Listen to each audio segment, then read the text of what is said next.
So very good afternoon to all of you. अभी तक हमने हिस्ट्री के 3 चैप्टर्स देखे हैं। हम बात कर रहे हैं आपकी क्लास 6 की एनसीईआरटी की, और इसमें अभी तक हमने 3 चैप्टर्स की बात की। इसमें शुरू के जो 2 चैप्टर्स थे उसमें हमने देखा अबाउट द स्टोन एज, और उसके बाद फिर हमने देखा इंडस वैली सिविलाइजेशन। और जो आज आपका नेक्स्ट चैप्टर है, इस चैप्टर का टाइटल है व्हाट बुक्स बरियर्स टेल्स अस। तो हम क्या देख रहे थे हिस्ट्री में कि जो बेसिकली स्टोन एज है उसको हमने 3 पार्ट्स में डिवाइड करके समझा था, that is Palaeolithic, Mesolithic and Neolithic. और बेसिकली जो ये जो एजेस का डिवीजन हुआ है on the basis of the tools, और ये जो टूल्स है वो बने हुए थे बेस थे आपके स्टोन्स पे। स्टोन से ये जो है टूल्स बनाए गए थे, और उन्हीं के बेस पे स्टोन एज को पैलियोलिथिक, मेसोलिथिक और नियोलिथिक में बांटा गया था। और नियोलिथिक में हमने देखा था कि धीरे धीरे जो हंटर्स एंड हर्डर्स थे वो धीरे धीरे फूड को ग्रो करना शुरू कर देंगे, और जैसे वो फूड को ग्रो करना शुरू करेंगे तो फिर वो एक जगह पे कहीं मतलब एक जगह पे वो रहना शुरू कर देंगे, और इस तरह से धीरे धीरे सोसाइटी का डेवलपमेंट होता है। और वो जो सोसाइटी का जो डेवलपमेंट है उसका जो जेनिथ है, जो उसका पीक है, वो हम देखते हैं हमारे इंडस वैली सिविलाइजेशन में, कि इंडस वैली सिविलाइजेशन एक अर्बनाइज्ड के पूरी तरह से मॉडर्नाइज्ड एंड डेवलप्ड सिटी के रूप में हमने जो है देखा कि जो है किस तरीके से इंडस वैली सिविलाइजेशन का एक डेवलपमेंट हुआ है।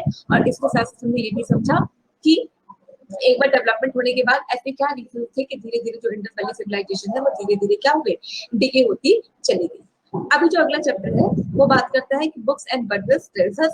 अब क्योंकि हमने जब इंडेक्स समझा था तभी हमने समझा था कि जो चैप्टर 4 है ये बात करता है आपके वैदिक एज की। और वैदिक एज के बारे में अगर हम देखें तो हमें पता चलता है हमारे ऋग्वेद, और उसके बाद सामवेद, अथर्ववेद और यजुर्वेद से। बेसिकली जो ऋग्वेद वाला पीरियड है इसको हम ऋग्वेदिक एरा या वैदिक एरा कहते हैं, और बाद में जो सामवेद, अथर्ववेद और यजुर्वेद वाला पीरियड है इसको हम लेटर वैदिक एरा कहते हैं, लेटर वैदिक एरा के नाम से जानते हैं। हमने ये भी समझा था कि बेसिकली जो हिस्ट्री का डिवीजन है, हिस्ट्री का डिवीजन हमने किया है हमारे on the basis of the dates, और जो डेट्स है वो भी डिवाइड करते हैं किसमें, before Christ and after Christ में। और before Christ and after Christ लेने के लिए हम ये सब जानते हैं कि हम लेते हैं क्राइस्ट के बर्थ को 0, यानी क्राइस्ट के बर्थ के पहले के जो भी इवेंट्स है वो बिफोर क्राइस्ट है, और क्राइस्ट के बर्थ के जो बाद के जो भी इवेंट है वो हमारे सारे आफ्टर क्राइस्ट एरा में या एनो डोमिनी एरा में आते हैं। तो अभी तक जितने भी चैप्टर्स हम देख रहे हैं वो सारे के सारे बिफोर क्राइस्ट एरिया में, बिफोर क्राइस्ट एरा में आ रहे हैं। बिफोर क्राइस्ट एरा के सारे चैप्टर्स को हम देख रहे हैं। तो जो ये है ऋग्वेद एंड लेटर वैदिक era, Rigvedic era and later वैदिक एरा, तो अभी जो बात करने जा रहे हैं वो ऋग्वेदिक एरा पे। तो ऋग्वेदिक एरा या जो आपके लेटर वैदिक एरा जो है बेस है वो है बेसिकली जो ये ऋग्वेद, अथर्ववेद, सामवेद और यजुर्वेद है, ये दीज आर द बुक्स। और इन बुक्स में उस टाइम की जो सिविलाइजेशन है, उस टाइम जो है पीपल कैसे रहते थे उसको जो है कोडिफाई किया गया, उनको लिखा गया है। तो उन्हीं के बेसिस पे ये चैप्टर लिखा गया है। जो आपका जो टाइटल है वो कहता है अबाउट बुक्स। बुक्स हमें क्या बताते हैं, एंड बरियर्स। बरियर्स का क्या मतलब है कि जिस समय आपके नदर साइड में ये वैदिक एरा चल रहा था, उसी टाइम में जो आपका सदर्न इंडिया वाला पार्ट था उसको हम कहते हैं मेगालिथिक पीरियड वहां पे चल रहा था। और ये मेगालिथिक क्या है, लिथिक का मतलब होता है स्टोन, और मेगा का मतलब होता है something which is very large. तो लार्ज साइज के जो स्टोन्स है उनको लेकर के कुछ बातें की गई सदर्न इंडिया में, इसलिए इसको कहते हैं सदर्न एरा का जो भी हिस्ट्री है वो बरियर्स में आएगी। तो मेगालिथिक जो बरियर्स है उसके अकॉर्डिंग इसको डिफाइन करते हैं। और जो नदर्न साइड है वो वर्ड बुक्स, यानी बुक कौन से, ऋग्वेद और यजुर्वेद और सामवेद, अथर्ववेद, उनके बेसिस पे इसका डिवीजन किया है। ठीक है, अब हम शुरू करते हैं हमारे चैप्टर को। और इन्होंने इनिशियल फेज में ये बोलते हैं कि you may have heard about the Vedas, आपने जब वेद की बातें सुनी ही होगी। तो अब ये बताते हैं कि जो ये जो वेद है, जो भी इसमें वेद के बारे में इन्होंने डिफाइन करते हुए ये बोला है कि वेद में क्या लिखी गई, बहुत सारी स्तुति लिखी गई। स्तुति मतलब समथिंग व्हिच इज प्रेयर या हिम्स लिखे गए हैं, और किन गॉड को के रिस्पेक्ट में लिखी गई है। तो इन्होंने कहा कि 3 गॉड के रिस्पेक्ट में जो है ये जो प्रेयर्स हैं हमारे किसके, ऋग्वेदिक एरा के, वो लिखे गए हैं। तो जो पहला गॉड है वो बोलते हैं कि पहला लिखा है इन्होंने अग्नि को, तो अग्नि द गॉड ऑफ फायर। और अगर अग्नि यहाँ पे जो गॉड ऑफ फायर है वहां से शुरुआत है, इसका मतलब यहाँ पे यज्ञ जो आप वो करते ना हवन, यज्ञ की जो शुरुआत है वो यहाँ पे देखी जा सकती है। क्योंकि यहाँ पे क्या कहा गया था कि अग्नि को ऐसा माना गया था कि अग्नि इज अ करियर, कैरियर किसके बीच में, एक तो गॉड और जो ऑर्डिनरी ह्यूमन बीइंग है उनके बीच का जो मैसेंजर है वो अग्नि है। तो अग्नि पूजा की शुरुआत हो रही है यहाँ पे, यानी फायर की पूजा यहाँ पे शुरू हो रही, तो अग्नि की पूजा होती थी। सेकंड कह रहे हैं इंद्र। आप देखिए कि ऋग्वेद में बहुत सारी जगह पे, बहुत सारे प्लेसेस पे जो हमारे लॉर्ड है, लॉर्ड इंद्र, उनके बारे में लिखा हुआ है। बहुत सी सारी स्तुति, बहुत सारे हिम जो है with respect to the Indra लिखे गए हैं। तो अगले जो उनके गॉड है वो इंद्र है। और लास्ट में इन्होंने लिखा है सोम। सोम जो है, सोम क्या है, सोम is a plant from which a special drink was prepared. एक सोम एक प्लांट है जिससे कुछ स्पेशल ड्रिंक को प्रिपेयर किया जाता था जो लोग पीते भी थे। तो यहाँ पे क्या है कि ऋग्वेदिक एरा में बहुत सारे हिम्स लिखे गए, बहुत सारी स्तुति लिखी गई है गॉड्स को, मतलब गॉड्स को प्रेज करने के लिए। और ये जो तीन गॉड है वो कौन कौन से हैं, फायर, इंद्र और आपकी सोम, इन तीनों गॉड के लिए को लेके यहाँ पे प्रेयर्स लिखे गए हैं। और ये जो प्रेयर्स है बेसिकली क्या था कि जो ऋग्वेदिक एरा में ये लोग क्या करते थे कि इन प्रेयर्स को रिसाइट किया करते थे या मेमोराइज किया करते थे। कि जो भी ये जो सेजेस थे, जो ऋषि मुनि होते थे, वो क्या करते थे कि इन प्रेयर्स को या तो रिसाइट कराते थे और या फिर क्या करते थे, मेमोराइज कराते थे। और इन लेटर फेजेस में धीरे धीरे टाइम आगे बढ़ा तो जो ये जो रिसाइटल फ्रेजेस थे, जो ये मेमोराइज वाले फ्रेजेस थे, उनको रिटन डाउन किया गया, उनको जॉट किया गया, मतलब दो फ्रेजेस जॉटेड डाउन। और उसी को हम ऋग्वेदिक एरा या ऋग्वेदिक, एक्चुअली ऋग्वेद कहते हैं, क्योंकि शुरू में तो वो रिसाइटल फॉर्म में थे, रिसाइट किए जाते थे और मेमोराइज किए जाते थे, लिखा नहीं गया था। ठीक है, तो जो ये बता रहे हैं कि the hymns were composed bye sages. और ये जो सेजेस है ये क्या करते थे, इन हिम्स को कंपोज क्या करते थे और कंपोज करने के बाद डिसाइड करते थे, मेमोराइज करते थे, राइट।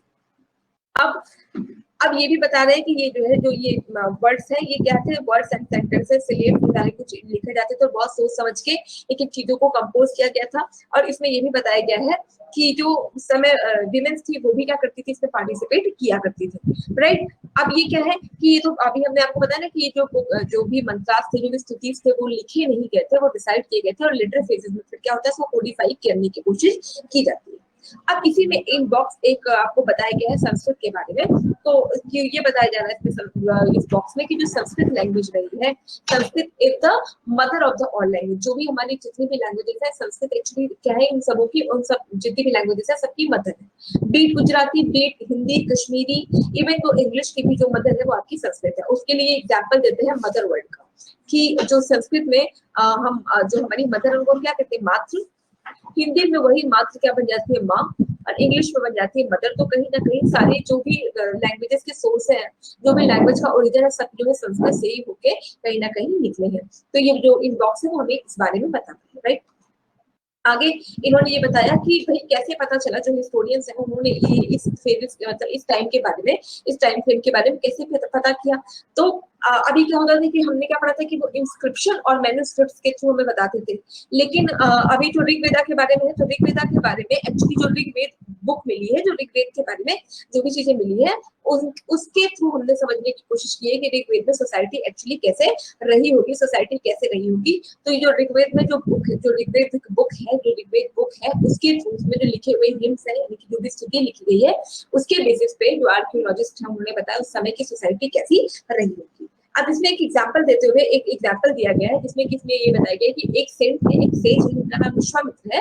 और ये जो विश्वामित्र है, ये दो नदियों से बात कर रहे हैं, ठीक है, दो रिवर से इनका डायलॉग हो रहा है। और ये दो रिवर्स कौन कौन सी, ब्यास और सतलज से इनका डायलॉग हो रहा है। और उस डायलॉग से इन्होंने बहुत सारी चीजें आर्कियोलॉजिस्ट ने हमें पता करके बताया।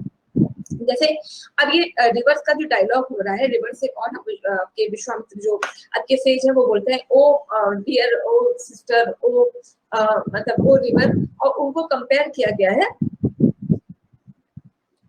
कि आप जैसे हॉर्सेस हैं, जैसे काउस हैं, वो जैसे हमारी हेल्प करती हैं, तो वैसे ही ओ माय डियर रिवर, आपको भी हमें हेल्प करनी है और हमें आगे बढ़ना है। इसका मतलब क्या था कि कहीं ना कहीं ये जो डायलॉग है वो हमें बताता है कि जो रिवर है उसको, क्योंकि ये लोग क्या कर रहे हैं, रिवर को कंपेयर किया जा रहा है आपके काउ और हॉर्स। वो कह रहे हैं कि रिवर जैसे काउ और हॉर्स हमें जो है हमारा क्या करके पालन करती है, सेम पे आप भी आइए और हमारा पालन करिए। इसका मतलब ये था कि कहीं ना कहीं काउ और हॉर्सेस की जो एक्सेप्टेंस है ऋग्वेदिक एरा में वो बहुत ही ज्यादा है, राइट। कैसे ज्यादा है, मतलब कि कहीं ना कहीं हमें ये समझ में आ रहा है कि हॉर्सेस की जो वैल्यू है वो आपके ऋग्वेदिक टाइम में बहुत ज्यादा है। काउ के लिए भी हम देखेंगे कई जगह पे कि फॉर द काउ वहां पे वॉर हुआ करते थे, तो काउ को भी एक अच्छी खासी एक्सेप्टेंस ऋग्वेदिक एरा में मिली हुई थी। अब क्योंकि इन दोनों को बहुत अच्छी खासी एक्सेप्टेंस मिली थी, इसीलिए रिवर से कहा जाता है कि जिस तरीके से ये लोग हमें क्या करते हैं, पालती है, सेम वे रिवर आप भी हमें क्या करो, पालन पोषण हमारा करो। तो जो बीच में जो डायलॉग्स है, जो ऋग्वेद में जो बहुत सारे हिम्स के फॉर्म में बहुत सारे डायलॉग्स लिखे गए हैं, उसी को डेसिफर करके उस समय के लाइफस्टाइल के बारे में हमें बताया जाता है। जो अगला आपका अगला पेज है वो बात करता है एक्चुअली हॉर्सेस के बारे में, केटल, हॉर्सेस एंड चेरियट्स के बारे में। ठीक है, तो इसमें बताते हैं कि जो है बेसिकली जो वहां पे जो प्रेयर्स है, जो ऋग्वेद में हिम्स है, जो स्तुति की गई, प्रेयर्स किसके लिए की गई है ना। हमेशा प्रेयर का जब भी कभी भी प्रेयर की बात करें तो हमेशा कुछ ना कुछ आपकी डिमांड होती है, कुछ ना कुछ ऐसी नीड होती है जिसके लिए लोग क्या करते हैं, पूजा किया करते हैं। तो अगर ऋग्वेद की लाइफ देखिए तो वहां पे जो है बेसिकली प्रेयर का मेन रीजन था वो था केटल और चिल्ड्रन, है ना, कि सन के लिए, बेसिकली इसमें भी चिल्ड्रन में भी सन के लिए, specially for the sun and for the cattle, वो लोग क्या करते थे, प्रेयर किया करते थे। और हॉर्सेस के लिए तो तीन चीजें वहां भी हमने पहले भी समझा कि हॉर्स वहां की सबसे इंपॉर्टेंट चीज रही है, काउ इंपॉर्टेंट चीज रही, इसलिए रिवर को उससे कंसीडर किया गया। तो तीन चीजों के लिए ये लोग क्या करते थे, प्रेयर किया करते थे। ऋग्वेद में जो भी प्रेयर है बेसिकली वो किन के लिए, एक तो सन के लिए है, दूसरा कैटल के लिए है, और थर्ड है जो है आपके हॉर्सेस के लिए वो लोग प्रेयर किया करते थे। आप क्या करते थे, हॉर्सेस का क्या था कि हॉर्सेस को ये लोग जो योग होता है ना, चैरियट का योग, उस पर टाई अप कर देते थे और इनका यूज करते थे अपने जो रथ, बेसिकली रथ बना लिया करते थे, चैरियट बना लिया करते थे। और जब भी युद्ध होता था, जो भी वॉर होता था, तो इनका उसका क्या करते थे ये लोग जो है उसी में इसका यूज किया करते थे। अब बेसिकली वहां पे वॉर क्यों होते थे, वॉर होने के पीछे का सबसे बड़ा रीजन था वो था केटल। कैटल को जो है कैप्चर करने के लिए ये लोग वॉर किया करते थे, राइट। अब कैटल को मतलब कैप्चर करने के लिए ये लोग वॉर किया करते थे। और सेकंड थिंग थी वो था आपका जो भी आपका लैंड वाला एरिया है, लैंड को इंक्रोच करने के लिए भी ये लोग वॉर किया करते थे। Battle were for the cattle and for the land, ठीक है। अब ये जो दोनों ही चीजें हैं, ये दोनों ही चीजें वहां के क्या था कि वो ऐसी प्रीशियस चीज थी कि दोनों मतलब जितने भी लोग थे वो अधिक से अधिक लैंड और अधिक से अधिक हॉर्सेस को अपने साथ करना चाहते थे। अब क्या था कि एक्चुअली जो लैंड होता है उससे हर तरह के ग्रेन फूड्स ये सारा कुछ उनको मिलता था, और हॉर्सेस से कहीं ना कहीं उनकी मिलिट्री स्ट्रांग होती थी। तो आप देखिए दोनों ही फेजेस पे जो हमारा वैदिक एरा के लोग हैं वो दोनों ही फेजेस पे काम करना चाहते थे। एक तरफ वो अपने मिलिट्री को भी ग्रो करना चाहते थे, दूसरी तरफ वो कहीं ना कहीं ये भी था कि वो सेल्फ डिपेंडेंट हो जाए, तो इसलिए लैंड को भी कहीं ना कहीं अपना बचा के रखने की कोशिश की जाती थी। और लैंड के लिए क्या क्या होते थे, वॉर भी हुआ करते थे, राइट। अब जब वॉर होगा तो वो सिर्फ कहीं ना कहीं और भी चीजें हमें मिलेगी, सिर्फ और सिर्फ ऐसा तो नहीं कि सिर्फ कैटल और लैंड मिलेगा, बाकी जो भी चीजें मिलेगी उसको लोग छोड़ देंगे। तो डेफिनेटली और भी जितने भी मेटेरियलिस्टिक गेन्स हुए हैं उनको, वो क्या करते थे कि वो जो भी उनको मेटेरियलिस्टिक गेन हुआ करते थे वो क्या करते थे, बाकी सारी चीजों में, बाकी सारी चीजें जैसे कि उसमें से कुछ पैसे वो देते थे अपने प्रीस्ट को। अब जैसे हमने शुरुआत के चैप्टर्स में देखा था ना कि हंटर्स थे, हंटर्स उसके बाद गैदरर्स के बाद जो फार्मर्स, फार्मर्स के बाद किंग्स, किंग्स के बाद वहां पे कहीं ना कहीं प्रीस्ट है। प्रीस्ट का मतलब कि अब वो कल्चरली लोग डेवलप हो चुके हैं। और एक जो ग्रुप है, वो जो ग्रुप है वो बता रहा है कि भाई कैसे आप अपने कस्टम्स को, अपने कल्चर को सही वे में क्या करेंगे, सही वे में ऑर्गेनाइज करेंगे, सही वे में रखेंगे, मैनेज करेंगे। उसके लिए प्रीस्ट क्लास हो गई थी। तो अब ये क्या था कि जो भी बॉर्डर रहता था उसका कुछ पार्ट उस प्रीस्ट को भी मिलता था, और उसके बाद जो भी पार्ट बचता था वो सारे लोगों में बराबर जो है, मतलब ये तो नहीं लिखा है मेंटालिटी, ये नहीं कहती बराबर, इसका मतलब ये है कि इक्वली है, इसको नहीं कह सकते, हाँ, पर जो भी चीजें बचती थी वो डिवाइड करी जाती, ठीक है। और उसके बाद हमने देखा कि यहाँ पे कहीं ना कहीं अग्नि पूजा की शुरुआत हो चुकी थी। हमने इनिशियल लाइन में देखा कहीं ना कहीं ये लोग फायर की पूजा करते थे, और यहीं से ये समझ में आ गया था कि भाई यज्ञों का बहुत ज्यादा सिग्निफिकेंस उस टाइम के इरा में डेफिनेटली रहा होगा, यज्ञों का बहुत सिग्निफिकेंस रहा होगा। तो इसीलिए जो भी यहाँ पे फाइटिंग होती थी, जो भी वॉर्स होते थे, उसके बाद जो पैसे बचते थे वो प्रीस्ट को बांटे जाते थे। प्रीस्ट को देने के बाद बाकी लोगों को बांटे जाते थे। कुछ पैसे क्या करते थे, यज्ञ में जो भी यज्ञ के परफॉर्मेंस होते हैं उनके ये लोग करते थे। और ऐसा माना जाता था कि जो यज्ञ जब भी होता है तो वो क्या करता था, रूलर को मजबूत बनाने के लिए, रूलर को स्ट्रॉन्ग बनाने के लिए जो यज्ञ है वो परफॉर्म किए जाते थे। उसमें क्या था कि अभी यानी कि जो फायर है वो क्या था, आपके और गॉड के बीच का एक क्या था, चैनल था, एक मीडिएटर था, जो लोगों की बात जो है ऐसा माना जाता था कि लोगों की बात को ये गॉड तक पहुंचा रहा है, right.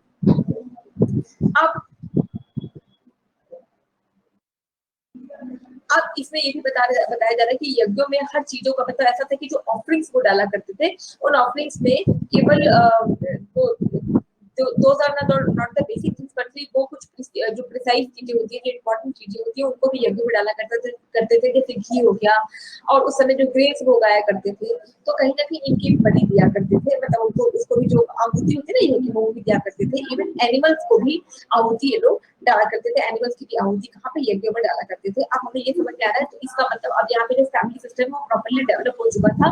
They know the technology कि हम दूध से कैसे घी वगैरह जो भी चीजें हैं वो बनती है, वो सब कुछ भी अब उनको पता चल चुका है। अब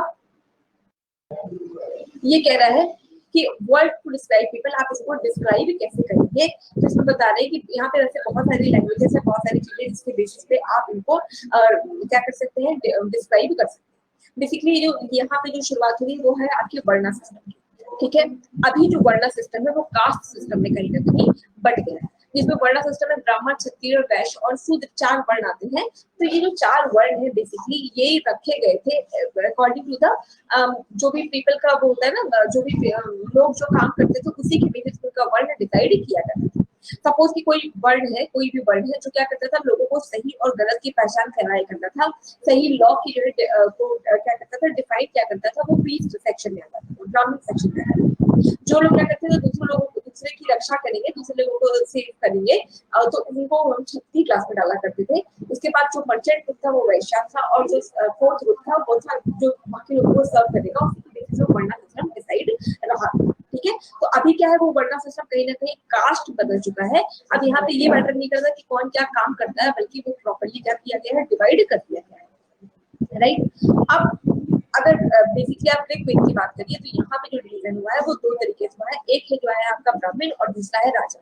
तो ब्राह्मण कौन से लोग हैं? ब्राह्मण ये वो लोग हैं जो कि बताते थे कि कोई काम को कैसे किया जाए, with all the they frame all point of rule, और उसके बाद वो बताते थे कि किसी भी काम को कैसे किया जाए, वो थे ब्राह्मण। और जो दूसरा राजा वाले जो भी डिपार्टमेंट था, वो कहता था कि बाकी लोगों को सर्व करने के लिए हमारे जो किंग्स है वो वहां पे बने हुए। अब Can I do any these names sound similar? तो अभी इसमें ये भी बताया जा रहा है कि भाई ऐसा था कि जो भी यहाँ पे डेवलपमेंट हुआ है बेसिकली वो 2 लोगों के बीच में हुआ है, ठीक है। अब वो 2 लोगों में से कहा गया कि जो जैसे वैदिक पीरियड शुरू होता है तो वैदिक पीरियड में बेसिकली बात की जाती है आर्यों की, ठीक है। अब आर्यों की बात की जाती है, इसका क्या मतलब है कि ये जो आर्य थे यही क्या करते थे, वो हमने पढ़ा है कि ऋग्वेदिक एरा में बहुत सारे लिखे गए हैं, स्तुति लिखी गई है देवताओं के लिए। इसमें जो आर्य थे वही इनको जो है कंपोज किया करते थे, और दूसरे थे इनके दस्यु। दस्यु क्या थे? अपोनेंट्स ऑफ आर्य। तो जो आर्य के अपोनेंट है उनको दस्यु कहते हैं। तो आर्य और दस्यु मिलकर जो भी हमने ऋग्वेद में ये पढ़ा कि इसमें बहुत सारे हिम लिखे गए हैं, तो बेसिकली इन्हीं दोनों ने इन दो हिम्स है इनको लिखा, राइट। अब बाद में क्या हो गया, लेटर फेजेस में जो यही दास था, वो दास दस्यु था, वो कहीं ना कहीं दास या स्लेव में ट्रांसफॉर्म हो जाते हैं, ठीक है। अब ये जो पहले दास थे वो धीरे धीरे यही लोग क्या हो जाएंगे, दस्यु थे कहीं ना कहीं दास में ट्रांसफॉर्म हो जाते हैं। और अगर ये दास में धीरे धीरे ट्रांसफॉर्म हो रहे हैं, तो इसका मतलब ये है कि इनका काम क्या है कि बाकी लोगों को सर्व करना ही इनका काम होगा। और इन दासियों में आप विमेन्स को भी रखना शुरू किया, कि विमेन को भी ऐसा माना गया कि they have to serve others, they had to serve others, और जो बाकी लोग हैं वो भी दास होंगे, ये भी क्या करेंगे, बाकी लोगों को सर्व करेंगे, राइट। अब यहाँ पे ये भी समझा दिया गया कि अगर भाई मेन है तो वो दास हुआ, अगर फीमेल कोई बन रही है तो वो दासी का, जो दास और दासी का कंसेप्ट है वो वहीं पे समझ में आता है। अब ये भी था कि अगर मान लीजिए कि कभी वॉर होती, जब भी कभी वॉर होती थी, तो क्या होता था कि ये लोग क्या करते थे, ना केवल लैंड, ना केवल हॉर्स, बल्कि जो ये दास लोग थे और जो विमेन है इनको भी कैप्चर कर लिया था। तो अब जब कैप्चर करते थे तो अब क्या होता है, जो विमेन इनकी दास थे, किसी एक की दास थे, वो दूसरे की बन जाएंगी, या स्लेव जो किसी एक राजा के रहेंगे बाद में किसी और राजा के स्लेव बन जाएंगे, राइट। तो इस वे में क्या किया गया कि स्लेव करने की शुरुआत होती है। और स्लेव कहाँ से, कि पहले ये लोग क्या करते थे कि जब भी युद्ध होगा, वॉर होगा, तो लैंड को और हॉर्स को कैप्चर किया करते थे। अब लेटर स्टेजेस में ये क्या कर रहे हैं कि विमेन जो कि दास है, और एक्चुअली जो दास है इनको भी कैप्चर करके अपनी जो इनकी जो स्ट्रेंथ है उसको बढ़ाने की बात की गई, राइट। अब बताया जा रहा है, तो यहाँ तक तो हमारा हो गया नॉर्थ इंडिया के बारे में। नॉर्थ इंडिया के बारे में जब हम चैप्टर की शुरुआत की गई थी तो ये कहा था कि व्हाट बुक्स एंड बरियर्स। अब बात आती है बरियर्स। बरियर्स क्या है कि बरियर्स जो है वो है मेगालिथिक एरा में कुछ बरियर्स मिले, राइट। अब मेगालिथिक एरा में कि लिथिक मतलब होता है स्टोन और मेगा मतलब होता है बड़ा, ठीक है। तो बड़े बड़े साइज के स्टोन्स को किस तरीके से ऑर्गेनाइज करके हमें साउथ इंडियन हिस्ट्री के बारे में बताया जा रहा है। इन्होंने कहा कि एक्चुअली जो बरियर्स होते हैं वो क्या था कि जो ह्यूमन जिनके डेथ हो जाती थी उनको किस तरीके से वो लोग बरी किया करते थे, राइट। तो किस तरीके से बरी करते थे, अब जैसे कि पहला तरीका ये था कि किसी बड़े से स्टोन के नीचे उस पर्टिकुलर चीज को दबा देते थे, और एक तरीका ये था कि जो है प्रॉपर क्या करते थे, डिगिंग करने के बाद एक ऑर्गेनाइज वे में जब उनको क्या करते थे, बरी किया करते थे। अब ये बेसिकली मिले कहाँ पे है, एक्चुअली ये बरियर साइट आपके सारे साउथ इंडिया में फेमस मिले हुए, जैसे दक्कन हो गया, सदर्न इंडिया हो गया, नॉर्थ ईस्ट और कश्मीर, यहीं पे जो है ये मेगालिथिक साइट मिली। ठीक है, अब ये भी बताया जा रहा है कि जो बरियर्स है इसमें कहीं ना कहीं, वैसे तो हमने 4 एरा देख लिया कि 4 जगह पे हमें बरियर्स मिले, इन चारों में क्या कहीं सिमिलैरिटी है, तो ये बता रहे हैं कि यस ऑल दीज, यानी कि सारे में, अगर यहाँ पे ओनली नहीं लिखा, फ्यू नहीं लिखा, all these barriers have some common features, right. अब ये भी बताया जा रहा है कि जो बरियर्स है जिनको जब पीपल्स को दफनाया जाता था तो उनको क्या करते थे, एक कुछ एक इनका डिफाइंड पॉट होता था, उस पॉट में इन लोगों ने क्या किया है, ह्यूमंस को दफनाया है, और ये जो पॉट्स है बेसिकली इसको ब्लैक एंड रेड वेयर कहते हैं। ठीक है, अब ये भी बताया गया कि जब इन्होंने क्या किया था कि दफनाया था अदर ह्यूमन बींग्स को, तो उसके साथ साथ कुछ वेपन्स और आयरन को भी दफनाया गया था, राइट।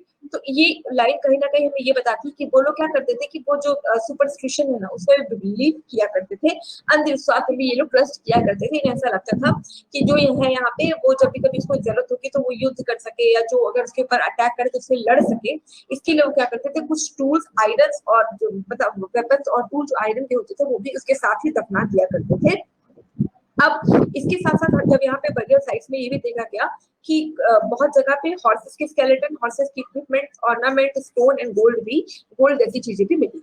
तो मेगालिथिक साइट देख के ये भी पता चलता है कि तो वो सुपरस्टिशन में बिलीव करते रहे होंगे, तभी वो इतनी सारी चीजें कर रहे थे। इसके अलावा आपके जो स्टोन और गोल्ड है और कहीं ना कहीं ऑर्नामेंट्स है, हॉर्सेस है, वो भी दफनाए गए। बात की लाइन हमें ये भी बता रही है कि कुछ जगह पे तो इतनी सारी चीजें को क्या किया गया है, बरी किया गया है, राइट। और बाकी जो कुछ लोग ऐसे भी थे जिनको कि कुछ सिर्फ मिट्टी की जो बर्तन है उन्हीं के साथ जो है उनको बरी किया गया। इसका मतलब समाज में जो सोसाइटी, वहां पे डिवीजन जरूर आ गया होगा। डिवीजन किसके बीच में, रिच और पुअर के बीच में। रिच और पुअर का जो डिवीजन है वो भी सोसाइटी में बनना शुरू हो गया होगा। तो जब भी ये जो रिच लोग रहेंगे जब इनको दफनाते थे, क्योंकि रिच हो चुके थे, सब एलीट क्लास में आ चुके थे, तो इनके साथ जो है जितने भी प्रीशियस चीजें होती है, जैसे कि आयरन हो गया, टूल्स हो गए, गोल्ड हो गया, इन सबको भी इनके साथ दफनाया जाता था। वहीं जो लोग अभी लोअर स्ट्रेटा पे रहेंगे उनको मिट्टी के जो बर्तन होते हैं, बेसिक नीड्स की चीजें होती है, बस उन्हीं के साथ उनको दफनाया गया है। अब ये भी बताया जा रहा है कि जो हमारे ये जो मेगालिथिक वाले कुछ साइट है, कहीं कहीं पे ऐसा देखा गया है कि कहीं एक डेड बॉडी है, उसी के ऊपर दूसरी डेड बॉडी, उसी के ऊपर तीसरी, मतलब कहीं ना कहीं ये बताया जा रहा है कि मेगालिथिक के कुछ साइट जहाँ पे एक से ज्यादा स्केलेटन मिले। ठीक है, तो इसका मतलब क्या हुआ कि ये बताता है कि ये सारे लोग जरूर किसी एक ही फैमिली के, सेम फैमिली के रहेंगे जिनको एक साथ दफनाया गया है। अब कभी भी किसी एक फैमिली में सबकी डेथ एक साथ तो नहीं हो सकती, सर कुछ रेयर कंडीशन ऐसे हो जाए, कुछ भी एक्सेप्शन हो जाए, अदरवाइज तो एक साथ नहीं होंगी। तो इसके लिए क्या करते थे कि जब भी ये लोग क्या करते थे, किसी एक मेंबर को या किसी एक को दफनाया करते थे, तो वहां पे ये लोग क्या करते थे, स्टोन सर्कल्स या बोल्डर्स को वहां पे प्लेस कर दिया करते थे। क्यों करते थे, एज अ साइन पोस्ट। ठीक है, एज अ साइन पोस्ट उसको वहां पे प्लेस कर दिया करते थे। अगली बार जब उनके फैमिली में किसी ऐसे पर्सन की डेथ हो जाती थी, कुछ हो जाता था, तो वो क्या करते थे कि वो उसी साइन पोस्ट की हेल्प से वहां तक पहुंचते रहे होंगे, और पहुंचने के बाद फिर अगली जो डेड बॉडी को उनको बरी करना था, वो उसी पर्टिकुलर प्लेस पे ये लोग क्या करेंगे, अपनी जो भी की साइन पोस्ट की हेल्प से डेड बॉडी है उसको बरी कर दिया करेंगे। अब एनसीईआरटी आपकी एक स्पेशल विलेज पे फोकस कराती है, वो विलेज है आपका इनाम गांव। आप मैप पे लोकेशन देख लीजिए, तो ये है आपका इनाम गांव। इनाम गांव के बारे में ये बताती है कि जो इनाम गांव है बेसिकली ये था रिवर घोड़ पे, और इसकी जो ट्रिब्यूटरी है वो है रिवर भीमा। रिवर घोड़ की गोड की टेरिटरी है रिवर भीमा, इसी के बैंक पे है इनाम गांव। और ये क्या है कि ये बताता है कि here adults were generally buried in the ground, led out straight with the heads toward north. Sometimes burials were with the horse vessel that probably contained food and water with the dead body. तो जैसे भी हमने पहले समझा कि वे क्या करते थे कि जो एलीट क्लास के लोग रहे होंगे वो क्या करते थे, घोड़े के साथ और खाने पीने की बहुत सारी चीजों के साथ भी क्या करते थे, इनको बलि किया करते थे। उनको ये नहीं पता था कि अब इनकी लाइफ शायद एग्जिस्ट नहीं करती। वो क्या करते थे कि उनको जो भी चीजों की नीड्स थी वो सारा कुछ उन्हीं के साथ बरी कर दिया करते थे। अब यहाँ पे ये बताया जा रहा है कि एक वहां पे one man was found buried in a large 4-legged clay jar in the courtyard of 5-room house. ठीक है, ये था आपका चैप्टर नंबर 3 जो कि बात कर रहा था हमारे वैदिक एरा की। तो वैदिक एरा में हमने क्या समझा कि वैदिक एरा या जो बुक्स या बरियल्स मतलब बुक्स के थ्रू हमें जो है वैदिक एरा के बारे में पता चलता है। एक्चुअली वैदिक एरा को हम 2 पार्ट्स में डिवाइड करके पढ़ते हैं। एक तो आपका ऋग्वैदिक एरा है, दूसरा आपका लेटर वैदिक एरा है। ठीक, तो इन्हीं के बेसिस पे हमने क्या किया जो है डिवीजन किया है। जिस समय नदर्न इंडिया में वैदिक एरा चल रहा है उसी समय सदर्न इंडिया में आपका मेगालिथिक एरा चल रहा है। मेगालिथिक का मतलब क्या है? लिथिक का मतलब स्टोन और मेगा मतलब होता है बड़ा। ठीक है, तो जब भी ये लोग बड़ी क्या करते हैं तो उसके जो है 2 रीजन होंगे, 2 तरीके होंगे। एक तो किसी एक बड़े से मतलब बड़े से पत्थर के नीचे आप को बड़ी कर देंगे। सेकंड क्या होगा कि आप बहुत सारी जो जरूरत की चीजें होंगी उनके साथ उनको बरी करते हैं। इवन तो रिचर क्लासेस रहेंगे वो तो गोल्ड और जो भी डायमंड्स और इन सब के साथ जो है लोगों को बरी किया करते हैं। अब इससे कहीं ना कहीं ये भी पता चलता है कि ऋग्वेद के एरा में गोल्ड जो है सोसाइटी में आ चुका है, गोल्ड का यूज किया जाना शुरू हुआ। अब वैदिक एरा में आ जाते हैं मेगालिथिक के बाद। तो वैदिक एरा के बारे में हम जानते हैं वेदों के हेल्प से। वेद में जो भी चीजें जो हिम्स लिखे गए, स्तुति लिखी गई, उन्हीं के बेसिस पे हम ये समझते हैं, ये पता करते हैं कि बेसिकली वहाँ के समय की सोसाइटी कैसी रही। अब उसमें ये बताइए कि वो 3 गॉड्स की पूजा करते थे। वो थे आपके गॉड इंद्र थे, फायर थे और जो है आपके सोलर्स थे। तो बेसिकली जो इनके देवता रहे ये लोग क्या है नेचर से जुड़े हुए लोग हैं। जो नेचर जो भी एकदम डायरेक्टली आपके कनेक्टेड नेचर थे वही जो है इनके किसके पार्ट है, इनके जो भी इनका ये हो रहा है उसके जो भी इनके यज्ञ वगैरह वो उसके पार्ट बन के रहे हैं। फिर अब ये समझा कि इन बॉक्स में उन्होंने संस्कृत के बारे में बताया था। तो संस्कृत क्या है कि mother of all language, B it Assamese या आपका हिंदी या पंजाबी, सब उसी के अंदर आते हैं। अब हिम्स के बारे में एक बात ये बताई जा रही है कि हिम्स को क्या है या तो मतलब लिखा नहीं गया था, रिसाइट कराया गया था, मेमोराइज कराया गया था। बाद के टाइम में जैसे पेपर वगैरह आ जाते हैं तो फिर इन पेजेस को लिखा गया और उनको प्रिंट भी कराया गया।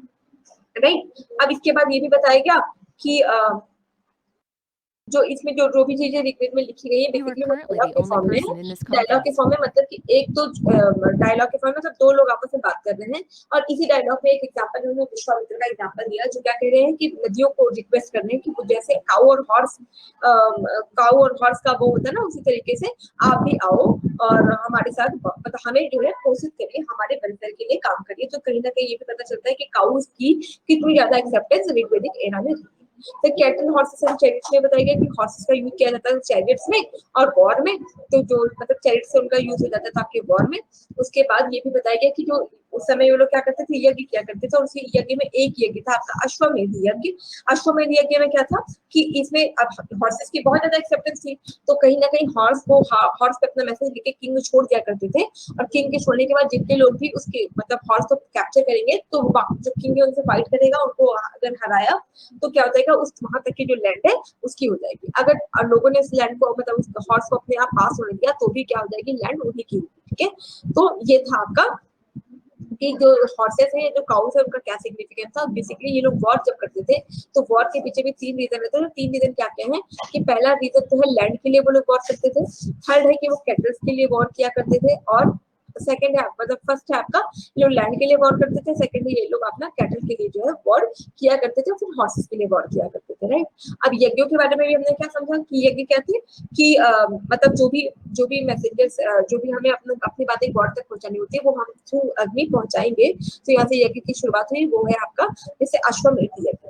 राइट, अब इसके बाद ये भी कहा गया कि हम लोगों को वहाँ पे डिस्क्राइब कैसे करते थे। तो पहले के समय में हम लोगों को डिस्क्राइब करते थे according to the work they did. जिस तरीके का वो काम करते थे उसी तरीके से हम उनको बुलाते थे कि जैसे अभी कास्ट सिस्टम है ऐसा कुछ भी नहीं था, वो वर्ण सिस्टम है। वर्ण सिस्टम बेस है कि वो लोग किस तरह के कामों में लगे हुए हैं। राइट, अब यहाँ पे कॉन्सेप्ट दिया गया दासों का और दासियों का कि जब ऐसा हो गया कि लोग मतलब पहले तो 2 लोग थे आर्य और दस्यु। आर्य और दस्यु में जब धीरे धीरे ग्रेजुअल फाइट्स हुई उसमें दस्यु पिछड़ते चले गए, इन्हीं दस्यु लोगों से दास लोग बने हैं और विमेन्स को भी दास का टैग दिया गया। इसका मतलब ये था कि आप जो है सारी चीजें मतलब सारी चीजों में आप पार्टिसिपेट रहेंगी, स्टिल आप ट्रीट होंगी एज अ दास। राइट, अब फिर हमने बात की मेगालिथिक साइट्स के बारे में। मेगालिथिक मतलब जहाँ पे लोगों ने इन्होंने दफनाया है। ठीक है, तो जिन बरियल साइट्स के में एक बहुत सारे गहने लोहे सारा कुछ मिला, जिसका मतलब ये है कि समाज में डिविजन भी आ चुका था। बड़े लोगों को हमने कहा कि जो बड़े लोग थे उनके साथ सोने चांदी की ज्वेलरी हॉर्सेस सब कुछ जो है कवर कर दिया गया, मिट्टी में डाला गया, और वही जो गरीब जो लोग रहेंगे वो अपने साथ मिट्टी की चीजों को लेके जाते थे। तो कहीं ना कहीं समाज में सोसाइटी की शुरुआत भी हो सकती थी, राइट। अब इन्होंने स्पेशली एक गांव के बारे में बताया जो इनाम गांव है। इनाम गांव भीमा रिवर के ट्रिब्यूटरी पे बसा हुआ है। और उसके बाद इन्होंने ये बताया कि यहाँ पे एक ऐसा मतलब इस घर मिला है जिसका जो फेस है वो नॉर्थवर्ड्स है। और उसके बाद समटाइम्स कुछ समय पे क्या होता है, जो बरियल्स है वो जो है हॉर्सेस के साथ भी यहाँ पे मिले, राइट। अब इन्होंने जो इनाम गांव की लोकेशन वो भी हमने देखी है कि ये है इनाम गांव के बुक में लोकेशन। तो आज का चैप्टर यहीं तक। अगली बार जो आपसे मिलेंगे तो आपसे मिलेंगे अगले चैप्टर के साथ। तो अभी के लिए बस इतना ही। Thank you so much guys for the class.